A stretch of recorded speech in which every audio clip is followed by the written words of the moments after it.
This video is going to be made in one shot and it's not talking about gold. So if you're not interested in it, feel free to leave right now, because today I want to talk about sensory overload. Can you hear that noise?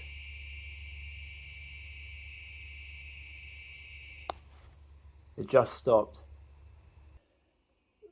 That noise you would have heard in several of my videos on bogus prospecting is the sound of cicadas. And they come out every year when it's hot. When it's hot, they lay out these chirps, and you know it's going to be a really scorching day when you hear that noise. For me, that's a trigger. But that's not so much of a trigger on its own. So it's already hot, and you can see those leaves moving. That means there's wind, and right now the wind's died off a little bit, but it's been pretty windy today. When it's hot and the cicadas are making that noise, and you can feel the wind, and the air itself here in Australia gets quite warm when the temperature comes up. So the wind is hot. The combination of those three things, hot wind, wind itself, plus I'm not doing good. The combination of hot wind, the cicadas, and the heat in general are my three biggest triggers every single summer. It also is coinciding with the anniversary that just passed of Black Saturday. Now, this puts me generally in sensory overwhelm, and it kicked off last night because whilst I was trying to sleep, all of this was still going on. It was still hot, it was still windy, and we still had cicadas going on to like 1 o'clock last night. So I haven't slept, and then I've had to do stuff during the day, which puts me in direct contact with all that. Now you might be wondering where this is going, and again, I'm doing this in one take, so there's going to be a bit of rambling. Sensory overload is when your nervous system is confronted with reminders, triggers, of the traumatic events that happened to a person that has PTSD.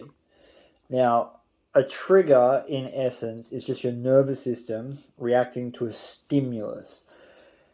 A lot of stimuluses cross paths. So, for example, a war veteran may have a trigger to loud, sudden noises such as fireworks or a car backfiring due to gunshots they may have heard over in theatres of war. For me, because it's fire related, I have it to do with the weather. So summertime's a really tricky time. Now, your nervous system cannot tell the difference between the trigger that's happening today and where you were 5 years ago, 10 years ago, whenever the trauma happened. It can't tell the difference. It has no way of knowing that. It all forms in the oldest part of your brain. It's very closely related to, it's called your lizard brain because it's prehistoric. It's a really, really old part of the nervous system that doesn't do so well with time management. Now, there are several things that I can do, like I can make videos and do my gold prospecting stuff to distract me. And there's like a million different techniques when it comes to things such as somatic experiencing and EMDR and blah, blah, blah, blah, blah. There's a lot of methods that you can use to help pull yourself out of these things. Part of the reason why I have Fern. So Fern's primary role is to offer me an outlet, a way out of my head on days like this. Because if, say, I've got to go, I had to do a whole heap of jobs that involved complex conversations today. When I went to the buildings that I had to go to do these complex conversations, I would not have even left the house if it was up to me. But Fern gave me an opportunity to go, okay, I'm going to get Fern's collar and her vest and her rewards, and then I'm going to put all them on. And I did that, and then I got her into the car, and then I got to where I had to go, and I was like, right, I'm going to make sure that she's gone to the toilet and that she's looking presentable, and she's right, she's vested, and then we're going to make sure that she stays in a heel. And I walked in there, and then it was my responsibility to make sure that she behaved while she was in line and she was in the proper positions and blah blah blah. It offers you a way to outlet your focus from in here and your nervous system freaking out about what's going on outside to something very tangible, which is the dog. That's how PTSD service dogs offer one version of assistance. It's not there to give you a cuddle and go, oh, it's going to be all good. Sometimes it is, but very rarely. More often than not, it's literally about helping you disengage from your brain. And as you can see, she had a really, really big job today. I had almost all of my jobs done. I was finished. I was ready to go home. And I thought I'd just try to do something positive for myself, which was I'm going to go buy a nice, healthy lunch. So I went to the supermarket to buy some food. Because I knew that if I ate good food, it might make me feel a little bit better. And when I went into the supermarket, there was some people enjoying a lunch out at one of the cafes, and they had a dog with them. And as I walked past, the dog barked at me. Now, Fern specifically. Fern handled it like a champ. She got barked at. She looked at dog, went, you bloody idiot, turned around to me and poked me in the hand. And that's her confirmation of, hey, I'm still listening. So she did fine. But man, sudden noises, it just straight away, maximum 10 out of 10 level panic attack. And for me, a panic attack, when it comes to being overstimulated, when this happens with these triggers outside, you get put into your fight response. Now mine traditionally is fight, not flight or faint or freeze. Normally I go into fight. Now what that means, it's different for everyone, but for me personally, it makes it really hard to have any form of calm, flowing conversation. I can't really think. It's all about action. So for me, perhaps it's, I've got to get out of there. I've got to, the fight response is to protect you. So it means that if you're getting attacked by some predator, and your body goes into fight, it means you are going to get a huge dump of adrenaline. Your brain is going to hardwire you to go through the thing that is causing you danger. So whatever that is, if it was a lion, you would beat the crap out of it. You would try to. In my case for fires, it was all about escaping.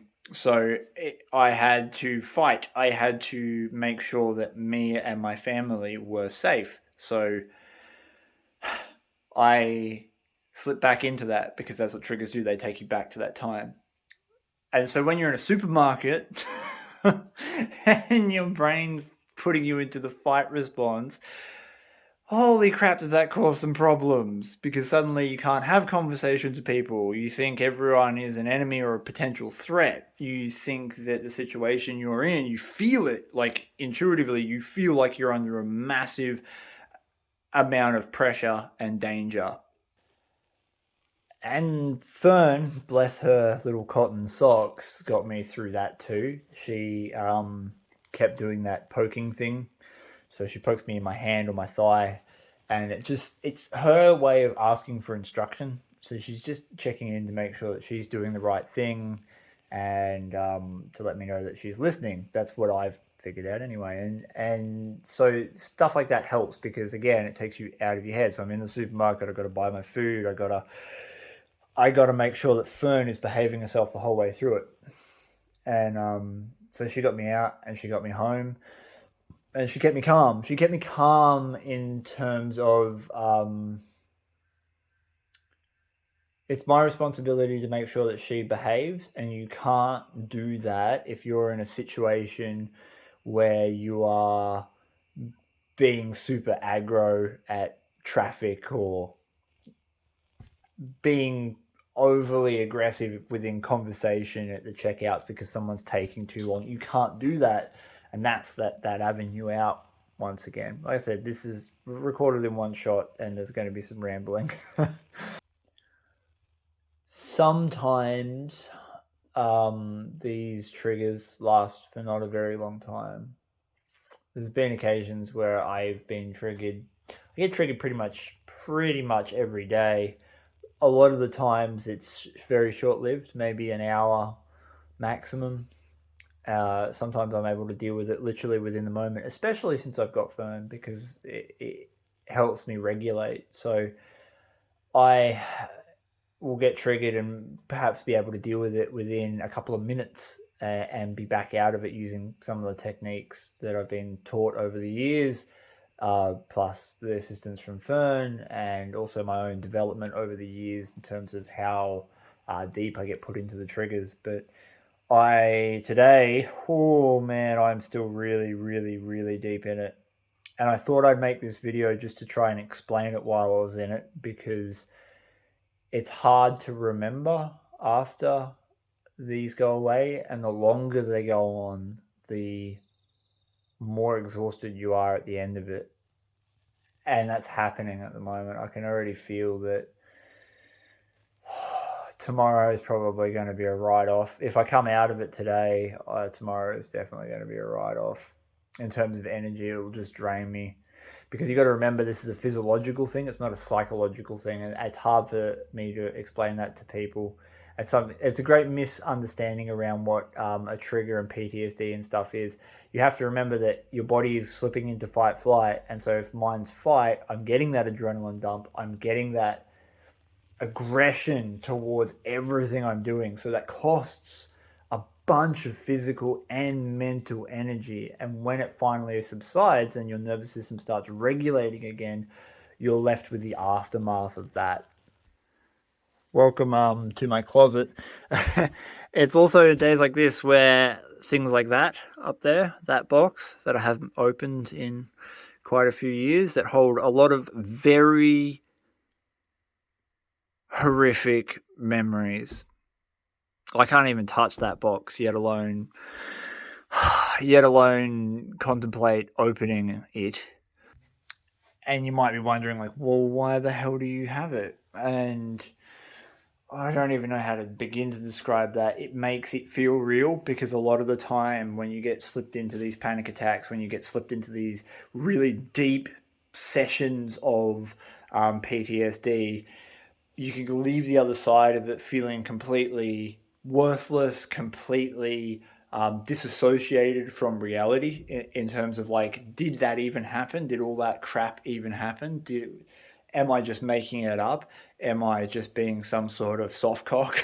and should I just man up and do it?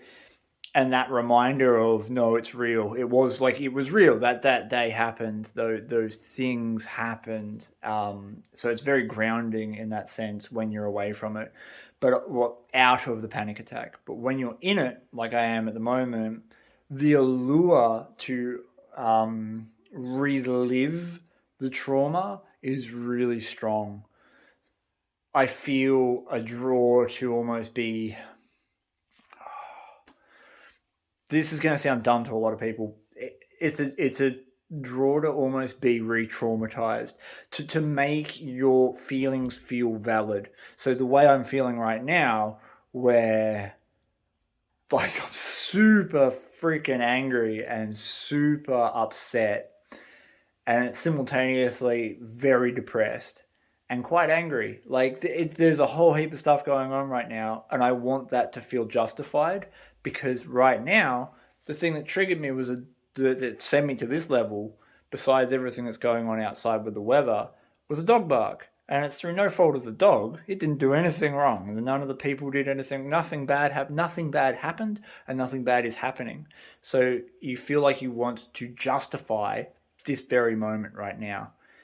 And it's a hard thing to sit with if you don't have that kind of stuff, at least in my experience. I don't know how other people manage that feeling or if they get that feeling, but for me, that memory, those mementos from that moment ground me in reality around it. And so I'm left in a situation now where about the only thing that helps is music, of all things. I just put headphones in and listen to music, and it can be like 12 hours because it seems to drown out the constant chatter in your head, and it seems to drown out